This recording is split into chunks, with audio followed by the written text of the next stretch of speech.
Hey folks, it seems to me that the young activists of this generation are obsessed with one particular thing, one goal they wish to achieve at the expense of all else.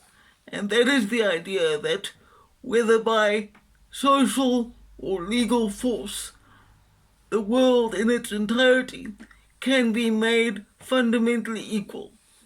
Now, this assertion and this belief are rather ironic given who is promoting it, because this tends to be the same crowd that asserts that everything and everyone is a combination of social constructs. So you'd think they'd realize that the ideals of fairness and equality are fundamentally constructs of the human mind.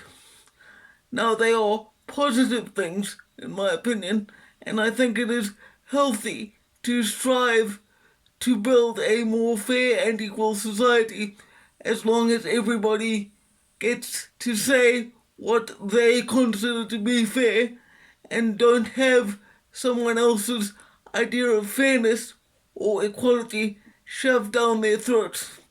But they are, nonetheless, constructs of the human mind, and they do not represent reality as it is when we come into it. Was it fair, for example, that I was born with a severe physical disability that has left me bound to a wheelchair my entire life? No, that's not fair, but it happened. By the same token, is it fair that I have higher linguistic and cognitive reasoning skills than a lot of other people in South Africa? No, that's not fair either, but I do.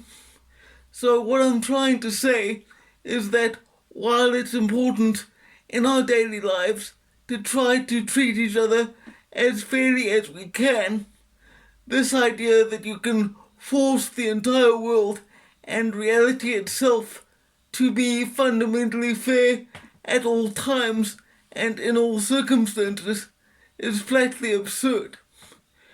I think that it is important that we realize that we, to an extent, can shape the reality in which we live, but that we understand that we are also shaped by the reality in which we live.